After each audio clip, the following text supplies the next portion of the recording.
Je n'ai pas changé d'avis depuis le début sur cette histoire. J'ai évidemment condamné la violation du droit international et l'invasion de l'Ukraine par la Russie. J'ai émis le souhait qu'il puisse y avoir un soutien logistique et humanitaire ou financier à l'Ukraine pour l'aider à résister. Mais je considère qu'aujourd'hui la France ne doit pas participer de l'escalade guerrière et devenir co-belligérante, en particulier évidemment en envoyant des troupes, parce que c'est le risque d'une escalade qui pourrait nous conduire potentiellement vers une troisième guerre mondiale. Et je le dis aussi clairement que je peux le faire, c'est-à-dire vouloir aujourd'hui soutenir l'Ukraine ne doit pas signifier faire la guerre à sa place. Encore moins, permettez-moi de le dire, et je le rappelle, et vous avez repris ça dans l'extrait, qu'aujourd'hui, envoyer des armes, c'est affaiblir encore davantage l'armée qui est la nôtre, qui est une armée du fait des sous-investissements depuis des années. Bah si, je suis désolée, parce que déjà ça a commencé sous François Hollande. Si on a l'armée qu'on a aujourd'hui, si aujourd'hui les Français sont pas en mesure de se protéger, c'est parce qu'il y a eu des choix de sous-investissement et de baisse d'effectifs qui ont commencé, d'ailleurs pas seulement sous François Hollande, sous Nicolas Sarkozy, puis François Hollande, et puis qui a commencé sous le mandat d'Emmanuel Macron, avant qu'une fois de plus il se réveille tardivement et très partiellement.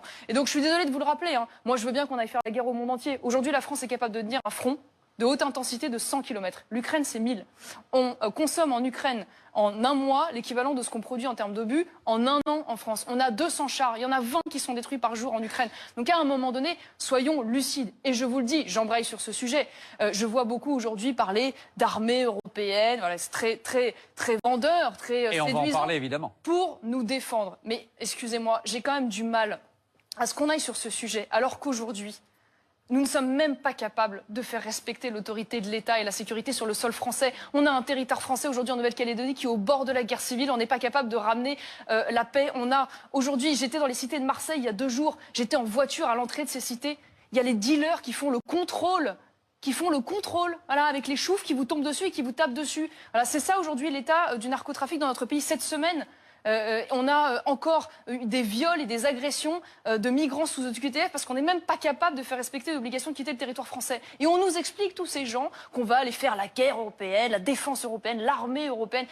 Pitié, s'il vous plaît, commençons déjà par faire en sorte d'avoir une armée digne de ce nom qui puisse protéger les Français. Consacrons 3% du PIB à l'armée, relocalisons la production de munitions, faisons des commandes publiques et surtout assurons l'autorité de l'État avec des moyens sécuritaires décents, une police et une justice pénale à la hauteur. Et après, on pourra peut-être commencer à essayer de fantasmer sur des grands projets. Mais croyez-moi, je ne crois pas qu'aujourd'hui ce soit une bonne chose que de vouloir déléguer et notre défense et notre diplomatie à l'Union européenne. En tout cas, moi, je m'y oppose. Votre voisin.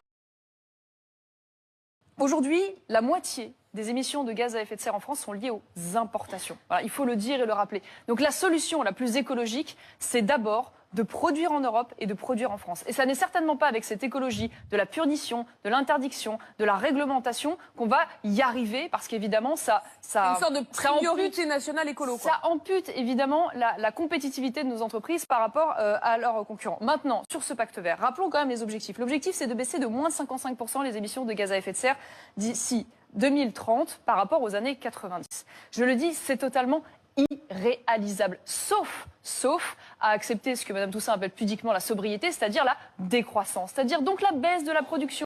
Et donc si on baisse la production, on augmente les importations. Par ailleurs, ce pacte, il est injuste, parce qu'il y a une chose dont on ne parle jamais. Cette fameuse valeur de référence par pays dans les années 90. Il faut savoir qu'en France, donc aujourd'hui la France a les mêmes objectifs de diminution que l'Allemagne, sauf que dans les années 90, eh bien la France, elle était 2 fois plus vertueuse que l'Allemagne en termes d'émissions de gaz à effet de serre grâce à son parc nucléaire. Et entre-temps, elle a eu 11 millions d'habitants en plus. Donc on fixe les mêmes objectifs à la France à partir d'une valeur de référence qui n'a strictement rien à voir. Par ailleurs, ce pacte, il est soutenable, il n'est pas soutenable financièrement. Il y a eu un rapport Piselli-Ferry qui a justement étudié le coût de cette transition. On parle d'une augmentation de près de 25% de la dette. Et enfin, permettez-moi, je sais que c'est politiquement incorrect de le dire, mais tout ça pourquoi? Pour faire payer aujourd'hui le pays qui produit 1% des émissions de gaz à effet de serre dans le monde. La France, c'est 1% des émissions de gaz à effet de serre dans le monde. L'agriculture, c'est 20% de ces 1%. L'Europe même, c'est 9%. Donc on est en train d'appauvrir le continent. On est en train de baisser la production industrielle. On est en train de jeter en pâture dans les tribunaux de commerce des entreprises qui aujourd'hui n'arrivent plus à payer leurs factures d'électricité parce qu'on fait des choix énergétiques délirants. Tout ça pourquoi? Pour en fait, en réalité, à la fin, se retrouver dans un monde où il y a aujourd'hui un record d'ouverture des centrales à charbon et d'utilisation des hydrocarbures. Donc excusez-moi, moi je ne vais pas sacrifier le continent européen pour des lubies idéologiques qui aboutissent à ça.